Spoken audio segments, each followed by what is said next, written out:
Olá, irmãos. Mais uma vez temos o privilégio de estarmos juntos numa escola dominical e estamos com muita saudade, das nossas reuniões presenciais, mas Deus está nos privando disso e vamos aqui, na nossa sala. Tem sido um tempo muito bom. Nós estamos estudando questões da vida e conflitos, um tema muito interessante, principalmente nesse momento, que nós estamos vivendo. E hoje nós vamos falar sobre o que está acontecendo com o mundo, Estamos falando da pandemia, parece que esse virou o único tema nosso, mas falar das coisas gerais que estão acontecendo no mundo e quais são as razões, de todas essas coisas aí. Nós vamos ler um texto muito conhecido de Romanos capítulo 1, versículo 18 a 32, quando fala da ira de Deus. E Paulo diz assim: portanto, a ira de Deus é revelada dos céus contra toda impiedade e injustiça dos homens que suprimem a verdade pela injustiça. Pois o que de Deus se pode conhecer é manifesto entre eles, porque Deus lhes manifestou. Pois desde a criação do mundo, os atributos invisíveis de Deus, seu eterno poder e sua divina natureza têm sido vistos claramente, sendo compreendidos por meio das coisas criadas, de forma que tais homens são indesculpáveis, porque, tendo conhecimento de Deus, não o glorificaram como Deus e nem lhe renderam graças, mas os seus pensamentos tornaram-se fúteis e o coração insensato deles obscureceu-se. Dizendo-se sábios, tornaram-se loucos e trocaram a glória do Deus imortal por imagem feita segundo a semelhança do homem mortal, bem como de pássaros, quadrúpedes e répteis. Por isso Deus os entregou à impureza sexual, segundo os desejos pecaminosos do seu coração, para a degradação do seu corpo entre si. Trocaram a verdade de Deus pela mentira e adoraram e serviram a coisas e seres criados em lugar do Criador, que é bendito para sempre. Amém. Por causa disso, Deus os entregou a paixões vergonhosas e até as mulheres trocaram as suas relações sexuais naturais por outras contrárias à natureza. Da mesma forma, os homens também abandonaram as relações naturais com as mulheres e se inflamaram de paixões uns pelos outros. Começaram a cometer atos indecentes, homens com homens, e receberam em si mesmos o castigo merecido pela sua perversão. Além do mais, visto que desprezaram o conhecimento de Deus, ele os entregou a uma disposição mental reprovável para praticarem o que não deviam. Tornaram-se cheios de toda sorte de injustiça, maldade, ganância e depravação. Estão cheios de inveja, homicídio, rivalidades, engano e malícia. São bisbilhoteiros, caluniadores, inimigos de Deus, insolentes, arrogantes e presunçosos. Inventam maneiras de praticar o mal, desobedecem aos seus pais, são ingratos, desleais, sem amor pela família, implacáveis. Embora conheçam o justo decreto de Deus de que as pessoas que praticam tais coisas merecem a morte, não somente continuam a praticá-las, mas também aprovam aqueles que as praticam. Quando nós lemos um texto como esse, parece que estamos lendo o jornal de hoje, Tantas aberrações, tantas coisas, tantas notícias, Tanta degradação do homem. E esse texto foi escrito há tantos anos atrás, Paulo escrevendo à igreja de Roma. E olha a peculiaridade disso, com os nossos dias, a semelhança de tudo isso que Paulo está falando com o momento que nós estamos vivendo agora. Então, Paulo está falando de algo que eles não tinham experimentado ainda. Não, eles já haviam experimentado. Todas essas coisas que Paulo está falando já estavam acontecendo naquele tempo e já estavam acontecendo antes de Paulo, O que, na verdade, muda é a intensificação disso, Quando Paulo escreve a Timóteo falando dos últimos dias, ele fala quase que com as mesmas palavras que está aqui na carta aos Romanos. Então há uma intensificação disso, E tudo mostra que nós estamos caminhando para o final, A intensificação disso, a abrangência disso, né, a forma mais depravada com que isso vai acontecendo e a maneira natural como isso é percebido e aceito, né, pela sociedade. Muitas dessas coisas aqui já aconteciam no Velho Testamento na época de Ló, mas não tinha essa aceitação social que tem hoje nos nossos dias. Então estamos vivendo dias piores. E quando a gente fala e pergunta o que está acontecendo com o mundo, né? Algumas pessoas têm algumas ideias sobre o que está acontecendo. Por exemplo, muitas pessoas acreditam que o grande problema da humanidade é por causa da desigualdade social. E é claro que uma desigualdade social ela começa a gerar muitos problemas, a violência, a criminalidade, o furto, né? Suicídio, tantas outras coisas, mas isso não é o problema, né, que define a degradação do mundo. Outras pessoas acreditam que é por causa de Deus mesmo, né? Deus entregou o mundo assim a uma disposição, a uma reprovação, a uma destruição, né?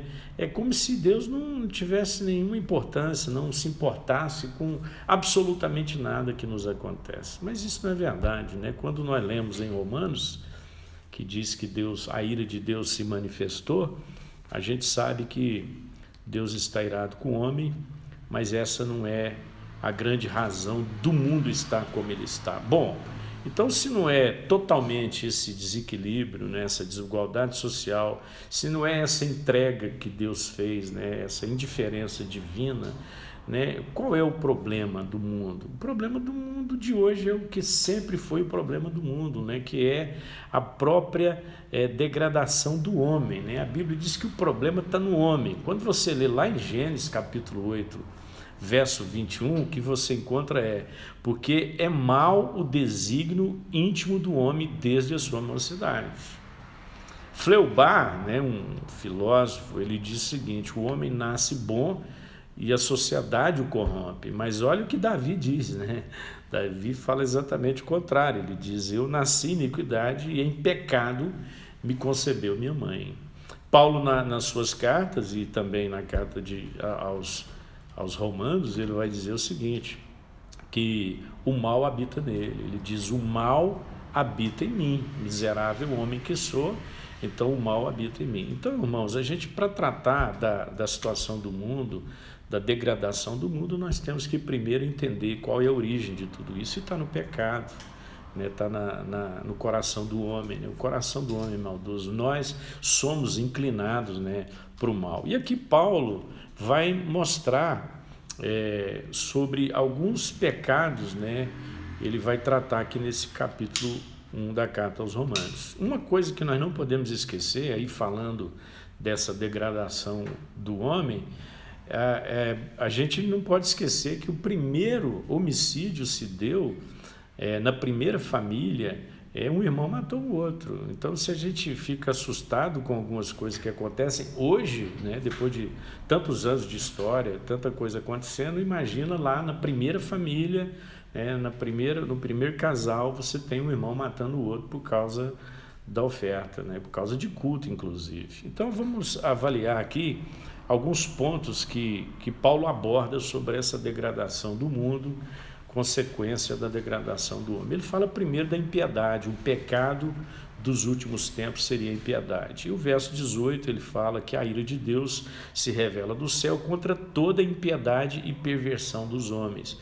É tão interessante que ele coloca aí impiedade e perversão como se fosse a mesma coisa, né? E a impiedade é exatamente o contrário do propósito para o qual Deus nos criou. Deus nos fez para piedade, e piedade é compaixão com aqueles que sofrem. E impiedade é quando eu olho para mim mesmo, eu canalizo todo o bem a favor de mim mesmo. Então eu me torno um homem ímpio, né? Eu me torno um homem perverso, né? E a ideia de perverter é corromper, é mudar a essência, né? Então, quando a Bíblia fala de um homem que é perverso, está dizendo que ele pegou aquilo que é uma essência, aquilo que é um valor, e ele corrompeu aquele valor, né? Então, é isso que o homem faz. Originalmente, Deus nos criou com valores muito bem estabelecidos, né, para vivermos como família. e não para vivermos isoladamente. Então a perversão é exatamente por conta dessa impiedade, né? Então o homem, o que ele fez?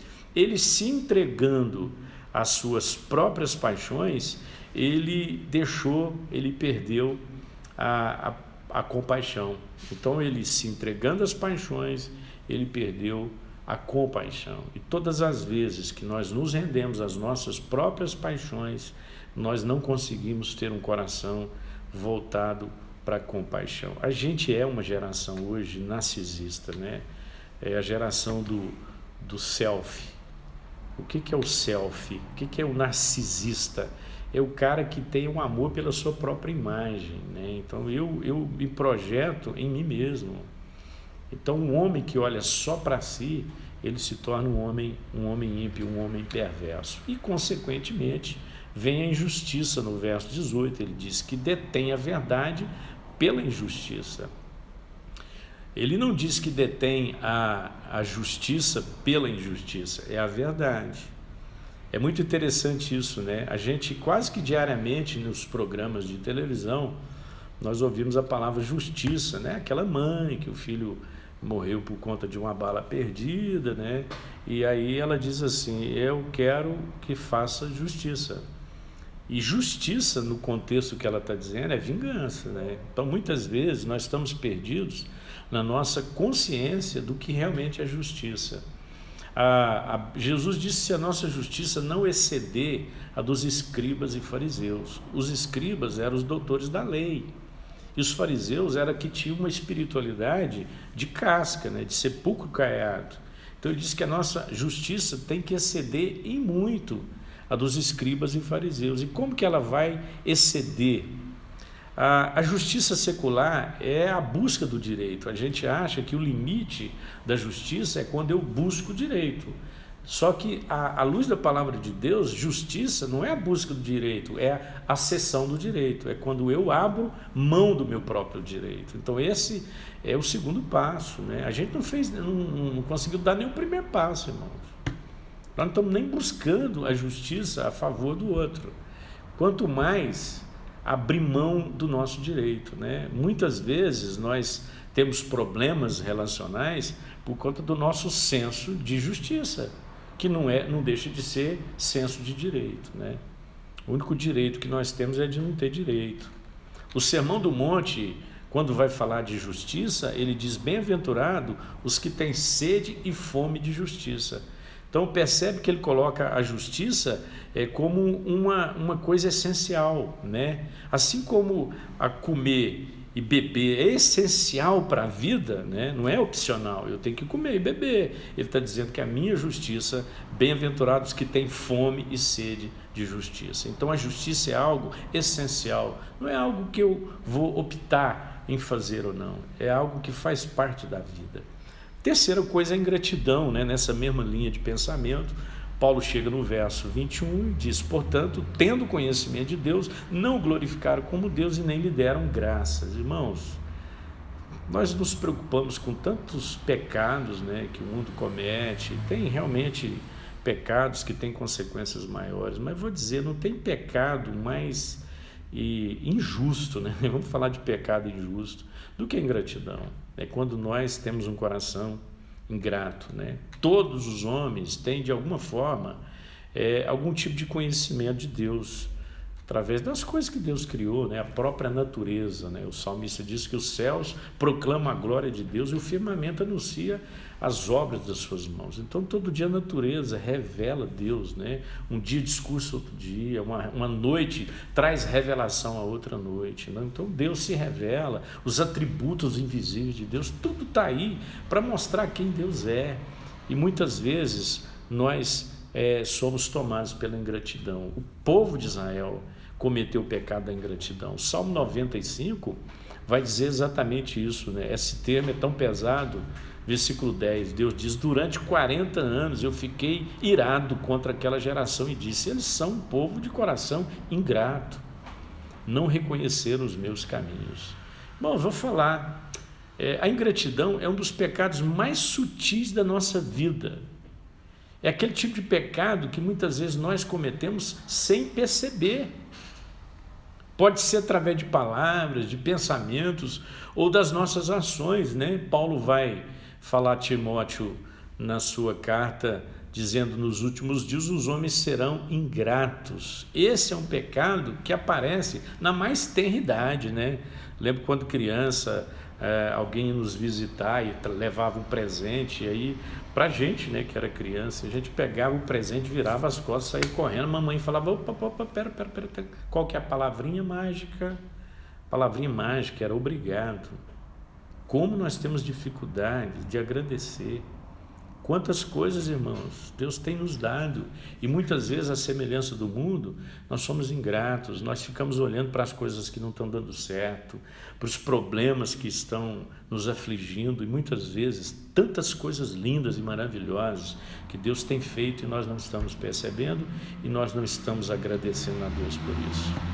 A gratidão, ela se manifesta de duas formas. Ela se manifesta no reconhecimento, na retribuição.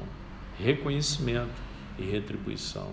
Em alguns momentos basta o reconhecimento, mas em outros momentos tem que ter uma retribuição. Como forma de gratidão, abençoar as pessoas que um dia te abençoaram, com uma palavra, que um dia foram tão importantes na sua vida, né? Nós precisamos desenvolver essa prática, viu, irmãos? Isso acontece muito naturalmente entre os pentecostais, né? Eu quero abençoar a sua vida, meu irmão. Deus mandou que eu abençoasse a sua vida, que eu compartilhasse com você, e nós perdemos essa prática. A quarta coisa, verso 21 e 22, é a insensatez. Ele diz: antes se tornaram nulos em seus próprios raciocínios, obscurecendo-lhes o coração insensato, inculcando-se por sábios, tornaram-se loucos.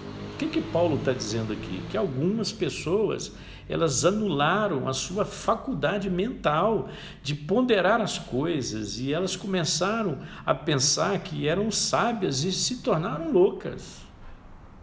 Todas as vezes que achamos que somos sábios, nós temos que tomar cuidado para observar se de fato nós não estamos ficando loucos, insensatos. A insensatez é aquilo que aparece lá no texto do homem, no final do Sermão do Monte, né, quando Jesus fala de um homem que era prudente, edificou sua casa sobre a rocha, e um homem insensato construiu sua casa sobre a areia. Jesus está falando que a insensatez tem a ver com fundamento, com base da nossa vida. Nós estamos nos perdendo, irmãos, naquilo que é fundamental, naquilo que é a base da nossa vida. Nós estamos agindo como pessoas insensatas. Uma outra forma de insensatez é a negação da existência de Deus. Olha o que diz o Salmo 14, verso 1. Diz o insensato no seu coração: não há Deus. Irmão, isso é louco. Como pode alguém dizer não há Deus? Mas isso é insensatez. Mas muitas vezes, irmãos, a nossa insensatez não está em negar a existência de Deus, está em viver como se Ele não existisse, tomar atitudes como se Deus não existisse. O quinto pecado que aparece aqui é a idolatria, né? Verso 23, e mudar a glória de Deus, ou do Deus incorruptível, em semelhança da imagem do homem corruptível, bem como de aves, quadrúpedes e répteis. Irmãos, quando o povo de Israel fez o bezerro de ouro, na verdade, eles não queriam adorar um bezerro. Eles queriam, através do bezerro, criar uma imagem do que seria o poder de Deus. E eles limitaram isso a um bezerro. Então, muitas vezes, a nossa idolatria não está no objeto em si. A idolatria acontece muitas vezes quando nós cedemos o lugar que deve ser de Deus. Qual é o lugar de Deus, irmão? É o centro da nossa vida. Muitas vezes a gente tem uma série de coisas e Deus faz parte disso também, mas Deus não ocupa o centro da nossa vida. Então, idolatria é todas as vezes que nós cedemos esse lugar que é de Deus, e fazemos isso cedendo a outras pessoas, a coisas, a valores, e dando prioridades que pertencem a Deus. É isso. Quem é prioridade na nossa vida, Eu gosto muito da história de Abraão e Isaac, porque Isaac era filho da promessa. Abraão aguardou a vinda de Isaac assim com muita expectativa, irmãos. E aí, num dado momento, Deus imperativamente vai e diz para Abraão: sacrifica Isaac. mata Isaac. E aí, irmãos, francamente, eu não acredito que Deus queria que Abraão matasse Isaac. Deus queria que Abraão entendesse que tudo que está no lugar de Deus tem que ser morto. Nós temos que matar tudo aquilo que ocupa o lugar de Deus na nossa vida, que pode ser o nosso Isaac. E em sexto, ele fala da imoralidade, verso 26 e 27. Por causa disso, os entregou Deus às suas paixões infames, recebendo em si mesmas a merecida punição do seu erro. Irmãos, a humanidade nunca conviveu de maneira tão aberta com a imoralidade como nos nossos dias. Eu estou assustado. Eu me considero alguém que tem mente aberta, mas eu estou assustado com a imoralidade, com a forma como as coisas acontecem. A pornografia, irmãos, a pornografia hoje é o que mobiliza o mercado financeiro. Bilhões e bilhões e bilhões de dólares são alcançados por conta da venda da pornografia. Qualquer um tem acesso. Não há restrição mais. Hoje é o maior responsável pelo divórcio. Eu converso com casais, geralmente tem alguma coisa relacionada com pornografia. A homossexualidade já é tratado com a maior naturalidade, com a maior normalidade, com apoio, com incentivo através das mídias sociais. Então, irmãos, a gente sai de uma coisa que não era natural para natural. Além da naturalidade com que isso é tratado, isso agora vira normal. Além de ser um padrão normal, isso passa a contar com apoio. Além do apoio, isso vira apologia, porque as pessoas começam a defender isso. E, além disso, há um incentivo pelas mídias sociais. Esse é o momento que nós estamos vivendo. E a igreja, qualquer posicionamento da igreja com relação a isso é tido como homofóbico, como preconceituosa, como se não tivéssemos a capacidade de tratar desse assunto com conhecimento, com posicionamento e com graça. O que a gente não pode deixar é de tratar a homossexualidade com graça, mas a gente tem que ter posicionamento, sim, e a gente tem que ter conhecimento de causa. E o último, ele fala da irresponsabilidade. Verso 28, e por haverem desprezado o conhecimento de Deus, o próprio Deus os entregou a uma disposição mental reprovável para praticarem coisas inconvenientes. Aqui nós vemos vários comportamentos que são de se esperar de todos aqueles que detêm a verdade pela justiça. Irmãos, nunca vivemos com tamanha irresponsabilidade como nós estamos vivendo nesse tempo. Uma pessoa vai trilhando o caminho da injustiça e o final desse caminho é o que está nos versos 28 até 32. Vamos falar de responsabilidade. Davi era um menino comparado com o rei de Israel, que era Saul, com o próprio Golias, que era um soldado experimentado em guerra, com Eliabe, que era o seu irmão, né, um dos mais altos do exército. Ele era apenas um menino. Mas olha o que acontece, irmãos. A Bíblia diz que quando Davi desce ao campo de batalha para levar notícia dos seus irmãos, ele vê a batalha, ele toma conhecimento da afronta que Golias está fazendo a Deus, né? E a Bíblia diz assim: Golias disse as mesmas palavras, porém Davi ouviu. Essa expressão, porém Davi ouviu, é que faz toda a diferença. Muitas vezes, irmãos, nós transferimos para o governo as responsabilidades que são nossas. Olhamos uma desigualdade social, olhamos uma necessidade, achamos que a prefeitura tem que resolver isso. Óbvio que a prefeitura tem um papel, mas muitas vezes nos falta essa atitude de Davi, né? Ele assumir uma responsabilidade de algo como algo que lhe diz respeito. Ele diz: tem a ver comigo, essa guerra tem a ver comigo. E aí ele toma a postura que ele tomou, porque Davi, de fato, ele foi uma pessoa responsável. Eu quero concluir voltando à nossa pergunta: por que o mundo está como está? Se a gente pudesse resumir, né, além de tudo isso que eu falei, se nós pudéssemos resumir isso numa frase, eu diria que o mundo está como está, porque ele perdeu o senso de limite. A Bíblia diz que os marcos seriam mudados, os homens mudariam os marcos. Marco era um limite, era uma estaca fincada estabelecendo um limite. O grande problema da nossa sociedade é que ela perdeu o senso de limite. E sabe o que eu temo, irmãos? Que nós também, como cristãos evangélicos, estejamos perdendo o nosso senso de limite. Até onde nós devemos ir? Até onde nós podemos ir? O que nós podemos fazer para mudar o mundo, além de não nos contaminarmos com ele? Porque é muito fácil, irmãos. Trancarmos dentro da nossa casa, evitar todo o mal que está aí e não termos nenhuma responsabilidade sobre o que está acontecendo aí. Mas essa não é a religião.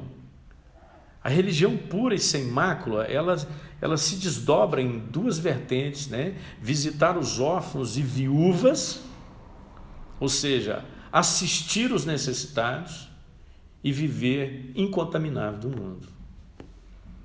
Então, algumas pessoas, alguns segmentos fazem muito bem isso, né, que é cuidar de órfãos e viúvas, mas solta a carne, deixa frouxa a carne no pecado. Outras pessoas procuram uma vida santa, mas ele vive como um ermitão, né, escondido, né, da sociedade. Esse também não é o caminho para nós. A igreja precisa cumprir o propósito de Deus, sendo sal da terra e luz do mundo. E eu quero concluir falando sobre duas coisas impressionantes sobre sal e luz. Quando Jesus fala sobre sal e luz, ele está falando de significado e direcionamento. Referência. Como sal, a igreja traz significado. O maior vazio das pessoas é de significado. Nós estamos aí no mês de setembro amarelo, mês da prevenção e combate ao suicídio. O grande problema das pessoas é a falta de significado. E nós somos sal. E falta de referência. Nós somos a luz. As pessoas não têm uma referência de uma vida equilibrada, de uma vida bonita, de uma vida que expressa, né? De uma vida que contagia. Então nós somos essas pessoas. Eu espero que você não só ouça tudo que você ouviu na escola dominical, mas você gaste tempo, quem sabe a semana toda meditando sobre isso, né? Os tempos são muito críticos, mas nós temos esperança, nós somos instrumentos nas mãos de Deus para mudar as coisas que estão aí. Deus abençoe sua vida, um bom domingo e nós nos veremos logo mais à noite no nosso culto. Um abraço.